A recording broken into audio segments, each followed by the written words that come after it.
Boa noite.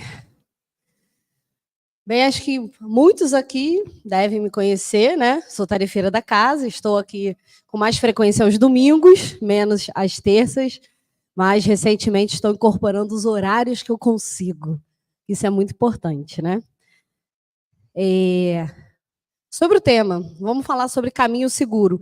E antes de eu falar especificamente sobre essa parte mesmo do caminho seguro, eu quero compartilhar com vocês o porquê que eu escolhi esse tema e o porquê que eu escolhi esse nome, né?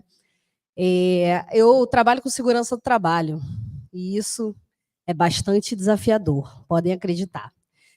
E eu tive recentemente uma experiência muito ruim, que eu estava no início do ano embarcada, e eu passei muito mal, sabe? Fui para uma embarcação pequena, enjoei, e eu tinha que trabalhar, porque eu fui lá para isso e não para ficar vomitando, né?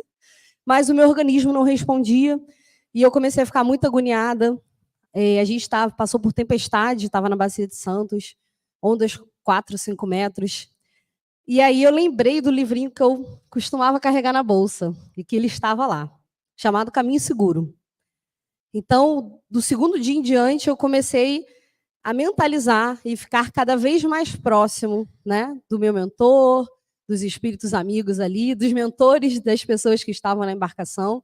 E aquilo foi me acalmando, de certa forma, e me trazendo mais segurança para que eu continuasse o meu trabalho. Ainda vomitei um bocado, gente, porque faz parte, né? Mas 2 dias depois eu estava super bem, continuei a minha jornada mais 14 dias tranquilamente. Então, eu acho que esse livrinho me inspirou tanto que agora, recentemente, eu fui embarcar de novo e, de novo, levei ele para que, antes de eu passar mal, eu preventivamente pudesse me conectar mais com esse processo. Eu acho que isso faz com que a gente mude um pouco a perspectiva sobre as coisas. Mas quem me conhece sabe que eu gosto de definir, né? Eu gosto das coisinhas ali. O que é isso? Para onde vai? Eu sou muito curiosa. Então, vamos falar sobre a palavra caminho. O que é caminho, segundo o dicionário Michaelis na internet? 1. Porção mais ou menos estreita de terreno entre 2 lugares por onde alguém pode seguir, literalmente por onde a gente vai andar, né? Ou faixa de terreno ou local de passagem que serve de ligação ou comunicação terrestre entre 2 ou mais lugares, também chamado de via. Então, o caminho é por onde a gente vai passar, né? E aí a gente vai fazer uma analogia daqui a pouquinho, que não é só necessariamente por onde a gente vai pisar, né? A gente pode passar pelo caminho de diversas formas. A gente pode passar voando, de avião, a gente pode passar no barco, né? A gente pode passar nadando, o pessoal que faz aí triatlon, né? Faz as braçadas. A gente pode passar caminhando, correndo, pedalando. E a gente pode passar também no nosso pensamento. E a gente vai falar sobre isso também. E aí, o que é a segurança? O que é o seguro nesse processo? 1. A ação ou efeito de tornar-se seguro, estabilidade ou firmeza. 2. Estado, qualidade ou condição de quem ou do que está livre de perigos, incertezas, assegurado de danos e riscos eventuais. Situação em que nada há de temer. Então, a gente lembra do seguro, né? Aonde a gente encontra seguro? Seguro do carro, seguro da casa, seguro de vida, seguro previdenciário. Olha quanto seguro que a gente tem, né? Mas no Antigo Testamento, né, religiosamente também em algumas outras estruturas, a gente vê que segurança ou seguro é estar no lugar de refúgio, proteção, confiança e esperança. Então a gente vai lembrar de segurança desde o aspecto físico até o aspecto emocional, mental e também espiritual, né? Quando a gente se sente seguro, a gente se sente ali protegido, acolhido naquele espaço. E a primeira reflexão que eu faço desse tema é: o caminho é seguro ou nós o fazemos seguro? O que vocês acham? Caminho é seguro? Talvez, quem sabe, um dia? Não. E a gente pode fazer um caminho seguro? Podemos? Será? Aí eu vou contar uma historinha pessoal. Eu gosto de contar minhas histórias porque São histórias assim, né, inquietantes às vezes. Mas eu vou falar sobre o caminho seguro através do GPS, ou GPS é antigo, né? Aplicativos de direção, Waze, Google Maps, né? Que são os mais modernos. Ou antigamente, aqueles livrinhos que a gente via no mapa, né? Na rota do Guia Quatro Rodas, lembrei agora. Enfim, o que aconteceu comigo quando eu fui para o Rio de Janeiro? Eu moro aqui há 13 anos, mas eu passei 2 anos no Rio para fazer uma atividade. E 13 anos atrás eu não dirigia. Resolvi tirar carteira. Quando eu fui para o Rio 9 anos depois, eu fui botar o GPS, porque eu não conhecia o lugar que eu ia lá fazer uma visita técnica. E era em Duque de Caxias, não sei se o pessoal conhece, região metropolitana do Rio de Janeiro, e eu tinha que ir até Del Castilho, um lugar calmo, que tem poucas comunidades em volta. Né? E era um intervalo entre Natal e Ano Novo, e um trânsito, que geralmente 40 minutos eu chegava no local. Já passava 1h30 e eu estava lá. E eu estou olhando ali o Google Maps me dizendo. Só que o Google Maps não contava com uma coisa. Uma tal de uma obra. E, de repente, perto da Suburbana, que é uma área de comunidade frenética, todo mundo virou para o lado e eu fui reto. E eu não vi. E quando eu entrei, não tinha como dar ré. Era uma viela. E nisso vem, né, um irmão com um shortinho, uma pistolinha na mão, prateada, brilhante, e fala, qual é, tia? E eu, na hora eu penso, perdi, né? Eu preocupada, perdi o celular, com medo de perder a vida. E eu olhei, botei as mãos no volante, baixei o vidro, que a gente escuta as histórias, vê, né? As coisas acontecem. E falei assim, oi, boa tarde, é que eu me perdi. Aí ele falou, qual é, tia? Quando for assim, baixa o vidro, dá 3 piscadinhas. Aí eu falei, é que eu não sou da cidade, a minha placa é Rio das Ostras ainda, né? Eu não sou da cidade, como é que eu faço para voltar para a Suburbana? Ele, ó, vai aqui na moral, 3 degrauzinhos aqui, ó, vira ali e tá de volta. Muito obrigada. Vai com Deus, fica com Deus, meu filho. E olha, naquela hora, eu não sei o que se passava na minha cabeça. Eu fui falando com todas as entidades espirituais do mundo, agradecendo que não aconteceu nada comigo. E realmente eu ainda tinha mais um desafio, passar pelos quebra-molas. Porque lá não é quebra-mola, é quebra-carro. É um negócio desse tamanho assim, que tinha um vão que só passa moto ou bicicleta. Passei 1, passei 2, no terceiro eu falei, gente, meu carro vai parar aqui. E eu só falava com o meu carro, meu filho, vambora, é só mais esse, vambora. Aí eu vi um golzinho passando na frente assim, ó, meio de lado, eu fui, fiz o mesmo, consegui passar e vim embora. Muito bem, eu estava no caminho seguro. E, de repente, ele se tornou inseguro na minha cabeça. Mas porque eu fui seguindo um aplicativo. E o que eu tirei de lição na minha vida? Eu não saio de via principal nunca mais no Rio de Janeiro. A não ser que eu esteja com algum local que conheça de fato. Porque aqui ainda é um pouco mais tranquilo, né? A gente ainda tem mais facilidade de quando a gente já conhece o lugar que a gente está. E o que essa historinha traz para a gente? Que segurança não tem nada a ver só com o físico. Tem a ver também com como a gente percebe ela. Então, quando a gente escolhe passar por um caminho mais, dependendo do horário, perigoso, onde tem mais potencial de assalto, ou mais esburacado, ou com lama, ou com enchente, a gente está se colocando no perigo. A gente está se colocando em risco. E isso é a mesma coisa que a gente traz para a nossa estrutura física, mental e espiritual. Quando eu sei que, ao fazer uma fofoca da vida alheia, contando alguma historinha ou uma mentirinha, eu estou contribuindo para um caminho mais complicado. Eu estou acumulando débitos na minha vida. Eu estou acumulando situações negativas na minha vida. Quando, ao invés de eu apoiar alguém, eu ainda faço, né, aquela chacota, quando eu furto, quando eu faço qualquer atividade, vou agredir verbalmente, fisicamente, eu estou escolhendo um caminho não seguro, um caminho perigoso para o meu desenvolvimento, para a minha evolução.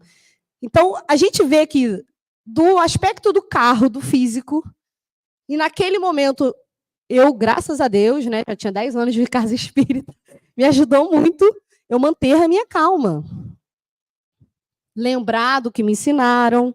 Então, se a gente fizer um paralelo isso com a nossa evolução, com o nosso desenvolvimento, a gente também consegue perceber que nós somos capazes de fazer os nossos caminhos seguros.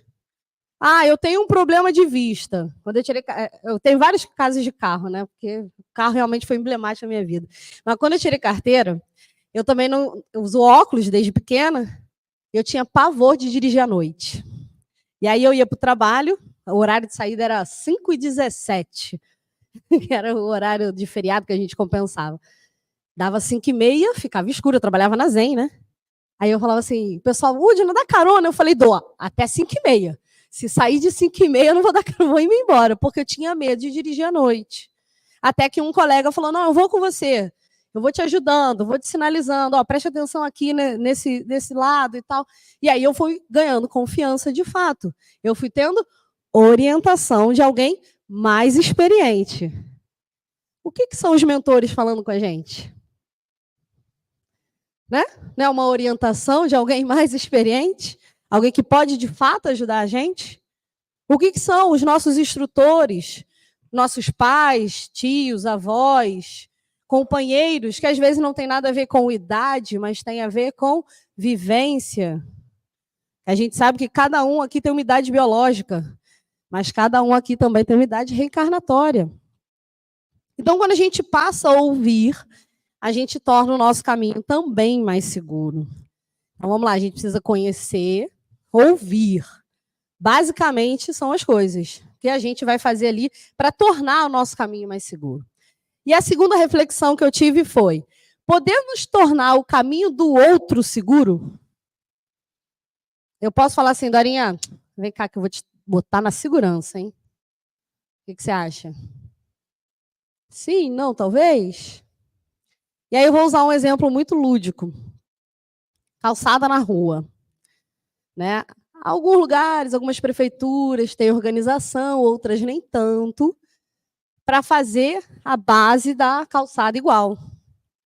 Mas vamos supor que na frente da minha casa eu tenho só uma rampa, mas no lado está todo esburacado.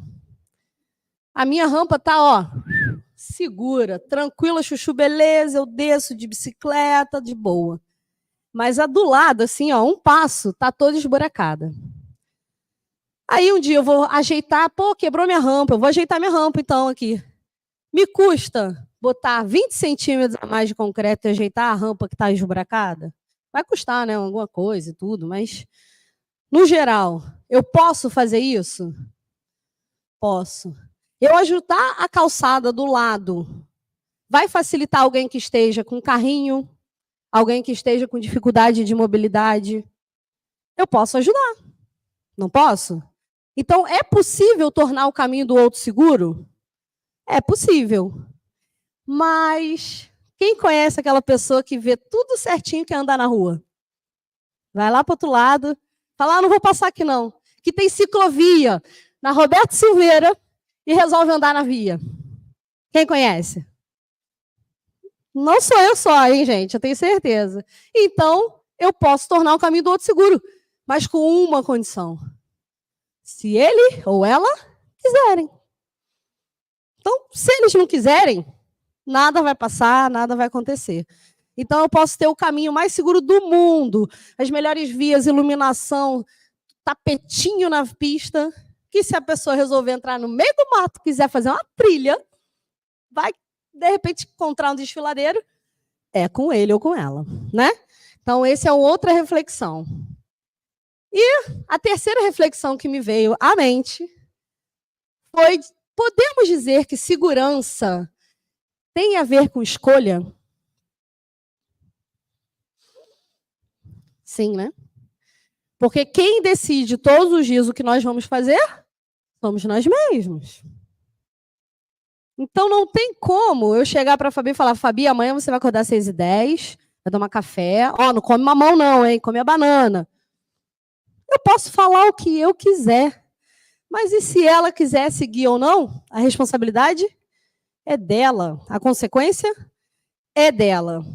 Isso lembra uma coisa muito interessante que a gente tem, que Deus deu para a gente, assim, ó, que eu acho que é uma das coisas mais lindas que eu admiro. Livre-arbítrio. O poder de escolher para onde vamos, como vamos, com quem vamos e quando vamos. Então, quando a gente fala de segurança, significa a gente pensar exatamente nesses pontos. E aí, como eu faço, então, para escolher o caminho melhor e não errar o GPS? Ou como eu faço para poder ficar mais perceptivo e entender o caminho seguro, se eu não conheço ou desconheço? A gente vai ver que tem várias opções e várias formas da gente escolher. Mas, especialmente, a gente vai ver que existem espaços e situações que fazem a gente pensar em como escolher. Então, vou ler aqui para vocês, ficou pequenininho, mas vou falar aqui para vocês um livro chamado Momentos Enriquecedores, que é do Divaldo, por Joana de Ângeles, um trecho de um dos capítulos chamado Caminho. E diz assim: diante do turbilhão de problemas e conflitos, aturdido e receoso, a um passo do desequilíbrio, indagas sem diretriz. Aonde é a via a seguir? Qual a conduta devo adotar? Multiplicam-se os caminhos que terminarão por levar à meta. Então, primeira coisa, quando a gente para perguntar, fica mais fácil para ver do que simplesmente fazer. Ah, vou pegar esse caminho. Peraí, deixa eu ver se tem mais um, mais outro, mais outro. E ele continua assim: alguns condizem de espinhadeiros, desertos, pantanais, áreas perigosas. Outros se desdobram convidativos repletos de distrações, prazeres, comodidades, engodos e passadismos. Poucos se caracterizam pelo esforço que se deve ser envidado para conquistá-los, vencendo, etapa a etapa, as dificuldades e impedimentos. E aí a gente vai lembrar lá da pergunta do Livro dos Espíritos, né? Como se reconhece o espírita? Pela sua intenção em querer se melhorar, pela vontade de querer fazer aquilo que deve ser feito para a sua evolução moral e intelectual. E aí, no final, ela diz assim: uns levam à ruína demorada, que envelhece e infelicita. Vários dão acesso à glória transitória, ao poder arbitrário, às regalias que o túmulo interrompe. Jesus, porém, foi peremptório ao asseverar: eu sou o caminho, informando ser a única opção para chegar-se a Deus. Então, a gente tem uma dica aí muito importante de qual caminho seguir.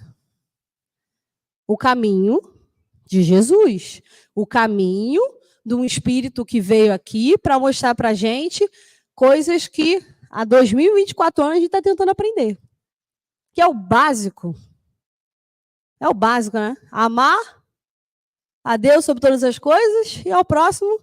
Se a gente fizesse só isso, pô, já estava sucesso. Todo mundo já lá, ó, mundos felizes, né? Mas os caminhos são diferentes. A gente tem caminhos diferentes porque às vezes temos partidas diferentes. Pontos diferentes para começar. É como uma corrida. Se alguém vai correr 50 centímetros na frente, ela está em vantagem, né? Mas se alguém vai correr na mesma linha, a gente tem a mesma oportunidade. Só que tem gente que vai fazer rapidão e vai chegar na linha reta. Ó, esse aí aprendeu, fez o planejamento reencarnatório, cumpriu o tabelado, check, check, check, chegou lá no plano espiritual, ó, missão cumprida. Tem uns que vão ter uns tropeços no meio do caminho, vão desviar, mas vão voltar, mas vão cumprir. Tem outros que vão pegar uma bala só, bem rápido também, mas talvez com um ângulo um pouco enviesado, não exatamente como devia ser, mas chegou. E tem aqueles que falam assim, pô, tô me achando. Estou no caminho certo. De repente descobre que danou-se, lascou-se. Dá uma caída. Mas também chega. Então, o que essa imagem mostra para a gente? Que os caminhos, essencialmente, serão diferentes para cada um, cada espírito que está aqui encarnado e desencarnado. Mas que todos têm a possibilidade de partida e todos têm a possibilidade de chegada. Não tem muito mistério nesse processo. É que às vezes a gente complica mais do que deveria, né? A gente às vezes busca um problema para cada solução que existe. Não tem gente? Alguém conhece alguém assim? Você fala assim, um problema a cada solução que existe. E aí essa história é curiosa, que meu primeiro namorado, né, ele terminou comigo, eu era adolescente, né, comecei a namorar, tinha 17, terminei com 19 anos. Ele terminou comigo com a seguinte frase. Eu posso falar que meu marido não está aqui hoje, mas ele sabe da história. Ele terminou comigo com a seguinte frase. Udina, você é muito alegre, muito feliz. Eu sou triste, meio depressivo, a gente não vai dar certo. E aqui, eu falei, ué, mas eu achava que ser alegre era qualidade. Eu fiquei muito surpresa. E ao mesmo tempo chocada. Eu não estudava espiritismo nessa época, talvez eu entendesse, né? Mas ao longo do tempo, né, fui entendendo. Ele tinha algumas questões de transtornos, né, psicológicos e tudo. Realmente fez tratamento.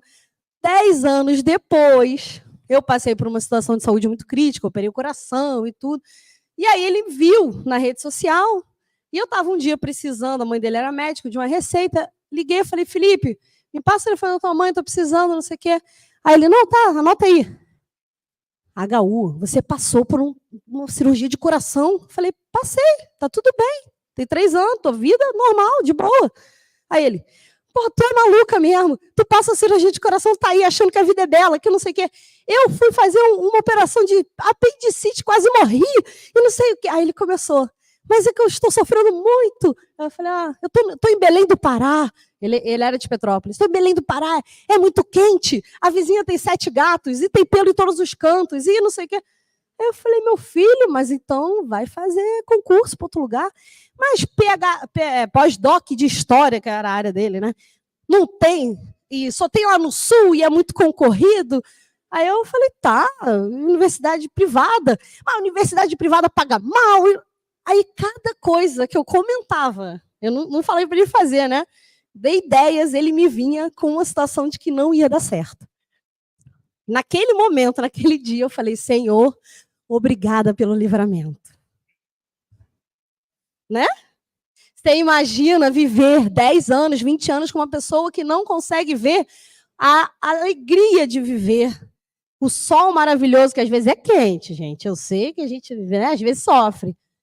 Mas a gente tem a terra. E aí, para finalizar com mais uma experiência, que eu tenho aí recente para a gente poder seguir para uma dinâmica, eu perguntei esses dias, na palestra que eu fiz na outra casa, se é fácil fazer dieta. É fácil fazer dieta? Não é fácil não, né? Se eu disser para vocês que é. O Brasil tem todas as frutas, verduras e legumes maravilhosos, em abundância. Udina, mas o orgânico, eu não sei o que, é caro. É verdade, mas dá para comer. A gente tem o melhor prato do mundo em termos de nutriente, arroz e feijão. A gente tem carne vermelha, por mais que seja mais cara, obviamente, em abundância. A gente tem frango, a gente tem peixe, a gente tem milhares de frutos do mar e de água doce. É fácil fazer dieta. O difícil é escolher. Né? Olhar assim para uma torta alemã e olhar para uma cenourinha em palitos. Não é verdade? Esse é que é o difícil. Mas a dieta é fácil. E eu falo por experiência própria. Recentemente estive em Singapura, né, o pessoal sabe, a trabalho. Gente, como eu quando voltei, a única coisa que eu queria era um feijão e uma carne. A comida lá, totalmente frita. Carne vermelha, eu fiquei 28 dias, eu só comi 3 dias. a carne temperada com cravo e canela, o feijão era doce e meio amarelado. Quando tinha arroz, sempre tinha pimenta. E não era pouca não, gente, porque a Índia é do lado, né? Não é à toa que eles trouxeram as especiarias. O curry, que a gente acha que tem um só, tem 10 milhões de curry, mas todos apimentados. Bem, voltei e perdi 1,5 kg. Desidratei 800 gramas, porque o calor lá era igual de Manaus e de Belém. Quente para danar. Lá, para mim, eu estou com acompanhamento nutricional, quem me conhece sabe das batalhas que eu tenho aí com peso. Né? Eliminei 15 quilos, faltam 15 para chegar na minha meta.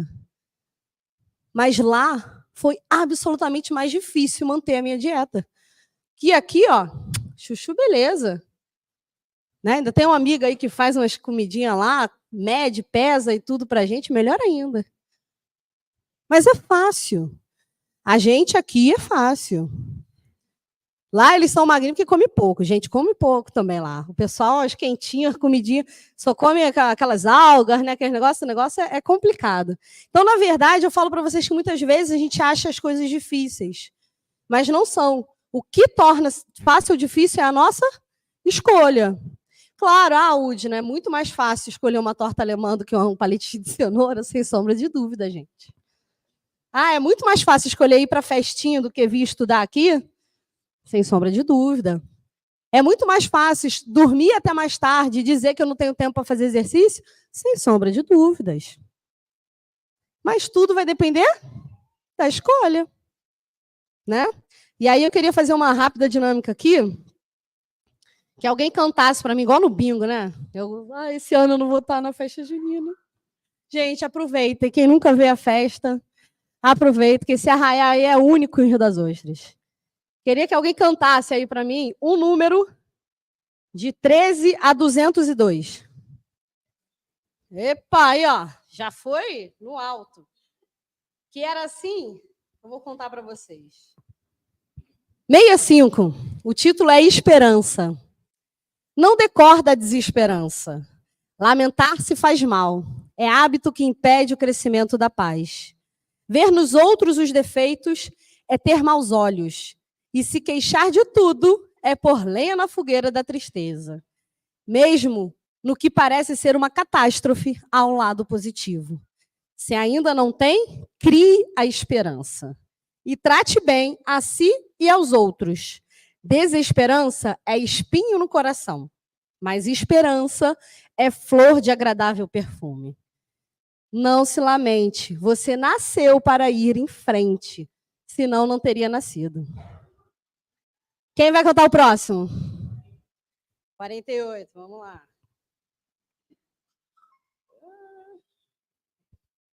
Combate ao mal. Vença o mal. Quem tem bons pensamentos e os converte em atos, vence o mal. Se você não se alegra com o que é negativo, destrutivo, o que é mal é sinal de que é positivo. O construtivo, o bem, está imperando dentro de você. E este sempre anula aquele. O mal só tem força se você dá a ele. Ou quando deixa crescer à vontade, como uma erva ruim que sufoca uma boa. Então, enxergue em cada acontecimento a vida em ação e algo a aprender. E nas pessoas, suas necessidades e carências de amor. Ponha-se acima do mal. O mal vai embora quando não tem onde sentar.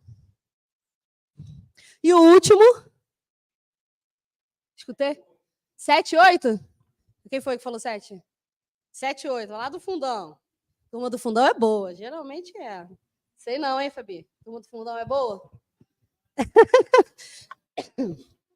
7, 8. Sem violência. A violência não resolve. Pais que batem nos filhos ensinam-lhes, mesmo sem querer, que a violência resolve. E assim, os policiais com os presos.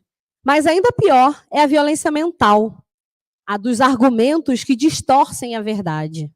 Ela passa por cima das boas razões, fazendo o errado virar certo.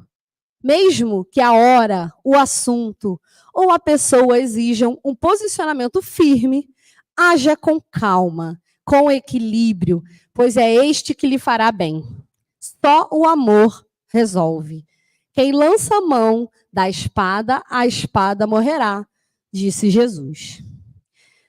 Pessoal, esse exercício que eu fiz aqui era exatamente o exercício que eu fazia lá no navio todos os dias, eu e meu marido, a gente fazia uma videochamada, ele escolhia o número e a gente lia junto para conversar. E é um exercício simples, que esse livrinho aqui, ó, não tem só esse, né? Tem vários desses. Tem Minutos de Sabedoria, né? Que são dos mais antigos.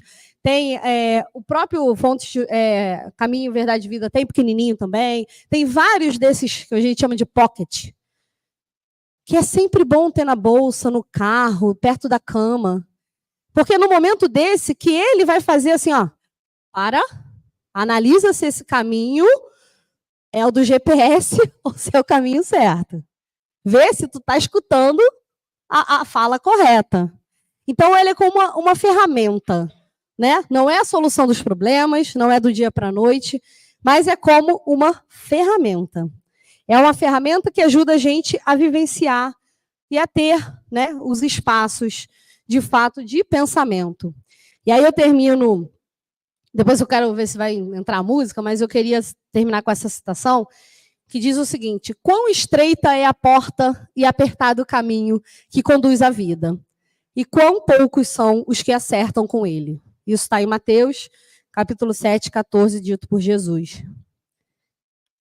O problema é a porta ser estreita? O problema é eu não conseguir passar. Por isso que eu estou fazendo dieta, estou brincando. Mas essa é a questão.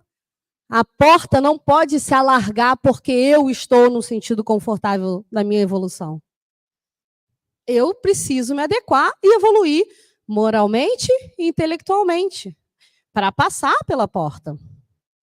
Então, quando Jesus falou isso, ele não falou assim, ó, só os magrinhos passarão para o céu, né? Aqueles que se adequarem passarão.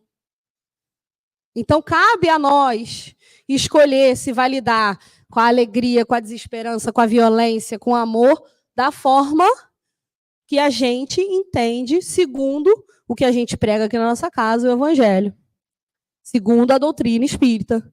Segundo o que Jesus deixou para a gente, como um grande legado.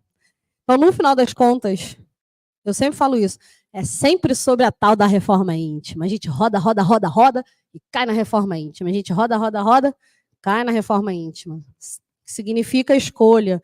Eu me reformar, eu ver aonde eu estou, né, cambaleando ali, pô, esse lado aqui está precisando de uma atenção. Aquele lado ali, eu estou tranquila. Aqui eu já estou acertando mais. E o principal, nunca se compare à evolução do outro. É a sua própria evolução. Eu não vou querer, né, longe de mim, ser o anjo de candura que Dorinha é. Eu acho que eu aprendi um pouco, amiga. Mas, às vezes, a gente vai vendo, pô, Dorinha tem uma paciência infinitamente maior do que a minha. Mais 10 anos estudando aqui na SESC, eu tive que aprender a ter. Mais do que eu achava. Porque quando a gente vem trabalhar, quando a gente vem lidar com as pessoas, que é o desafio do nosso dia a dia, começa na família, né? Que é aquele núcleozinho, é muito importante. Mais importante, até do que muitas vezes vir para cá, ajudar todo mundo em casa, sentar o sarrafo. Xingar, não ajudar, não cooperar, não fazer o evangelho no lar. Então, cuida daquele núcleo e vai expandindo, né? Ah, Udina, mas meu núcleo está muito conturbado agora, eu não consigo. Então, vamos, ó, vai um pouquinho lá, um pouquinho cá. Um pouquinho lá, precisou de ajuda? Passa no acolhimento. Tá com dúvida? Pega o livro para ler. Vai no Evangelho, vai no Livro dos Espíritos. Consultem, né, o que a gente tem, que a espiritualidade deixou para a gente de obra, né, e que vem deixando constantemente até hoje, né, com os livros mais atuais. Então, não deixem de escolher, de fato, esse caminho seguro. Eu não sei se eu vou virar aqui, vai tocar a música, mas... Não, acho que vai ter que clicar. Essa música é uma música que fala muito sobre a necessidade da tranquilidade, né? Alguns já devem conhecer.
Quem conhece essa música? Ela teve aqui recentemente aqui na Sesc, né? Fez uma palestra junto com o marido Daniele Souza, Uriel Marques. Eu amo essa música porque ela tem alguns imperativos que a gente precisa, né? Ama, espera, trabalha, perdoa. Então, se a gente pensar só nesses 4 verbos, né? A gente já vai muito bem. E aí, para finalizar essa noite, da Agenda Cristã, do Chico Xavier, por André Luiz, vamos falar, então, daquilo que ajuda a gente a passar por momentos conturbados. São os medicamentos evangélicos. e diz assim: ajude sempre, não tema, jamais desespere, aprenda incessantemente, pense muito, medite mais, fale pouco, retifique amando, trabalhe feliz, dirija equilibrado, obedeça contente, não se queixe, siga adiante, repare além, veja longe, discuta serenamente, faça luz, semeie a paz, espalhe bênçãos, lute elevando, seja alegre, viva desassombrado, demonstre coragem, releve calma. Respeite tudo, ore confiante, vigie benevolente, caminhe melhorando, sirva hoje e espere o amanhã. Obrigada, boa noite.